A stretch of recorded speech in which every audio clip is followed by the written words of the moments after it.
ஸ்ரீமத் பாகவத புராணம் 6ஆம் பகுதி. விதுரன் திருதராஷ்டிரன் முடிவு. சூத முனிவர் சௌனகாதி முனிவர்களுக்கு மேலும் கூறலானார். தீர்த்த யாத்திரைக்கு சென்றிருந்த விதுரர் அஸ்தினாபுரம் வரும் வழியில் மைத்ரேயரை சந்தித்து ஆத்ம தத்துவத்தை கேட்டு அறிந்து சிறந்த ஞானத்தை பெற்று ஸ்ரீகிருஷ்ணர் மீது நிர்மலமான பக்தியும் அமைதியும் பெற்றார். நீண்ட தினங்களாக பிரிந்திருந்த சிறிய தகப்பனார் விதுரரை கண்ட யுதிஷ்டிரர் அன்பு கண்ணீர் பெருக்கினார். பிறகு விதுரருக்கு போஜனம் செய்வித்து யோகக்ஷேமங்களை விசாரித்தார். அப்போது விதுரர் தருமனுக்கு எல்லாவற்றையும் கூறினார்.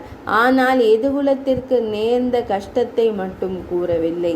பிறகு தனது தமையனாருக்கு ஞான மார்க்கம் பற்றி எடுத்து கூறியவராக காலம் கடத்தி வருகையில் மரண காலம் நெருங்குவதை அறிந்து தமையனிடம் பின்வருமாறு கூறினார். காலதேவனின் சக்தியை வெல்ல முடியாதல்லவா? விரைவிலேயே இல்லத்தை விட்டு புறப்பட வேண்டும். அதற்காக இந்த வயதில் பிறரை அண்டி வாழ வேண்டும்.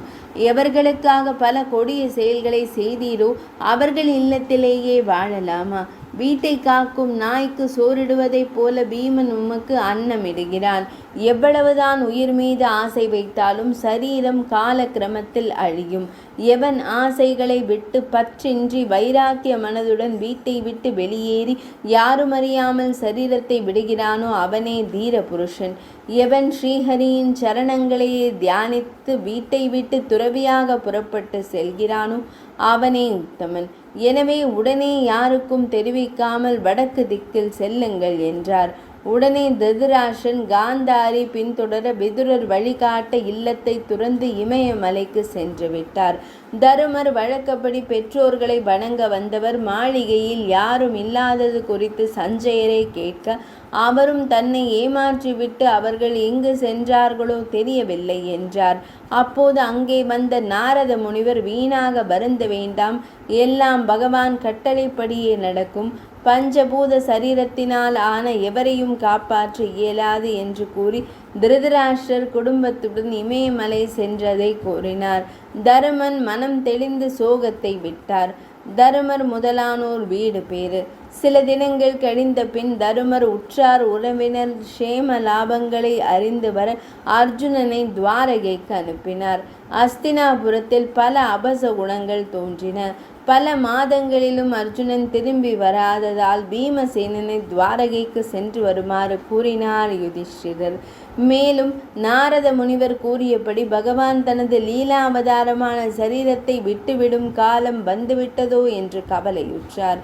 அந்த சமயம் துவாரகையிலிருந்து திரும்பி வந்த அர்ஜுனன் யுதிஷ்டிரரை வணங்கி விழிநீர் மல்க நிற்பது கண்டு பயந்தார்.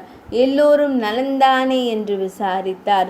அப்போது அர்ஜுனன், நான் தழுதழுக்க ஸ்ரீஹரி உற்ற பந்துவாக இருந்தும் என்னை வஞ்சித்து விட்டார். என்னுடைய தேஜஸ் வீரியம் அனைத்தும் அபகரிக்கப்பட்டு விட்டது.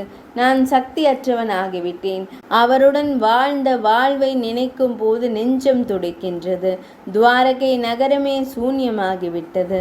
நமக்கு கோவிந்தனுடைய நாமஸ்மரணமே தான் துணை. அதுவே நமது துன்பங்களை நீக்கக்கூடியது என்று ஆற்றாமையுடன் கூறினான். பின்னர் கீதோபதேசங்களை நினைவு கூர்ந்து ஞானம் பெற்றான். குணாதீத நிலையை பெற்ற அவன் ஜீவன் முக்தனானான்.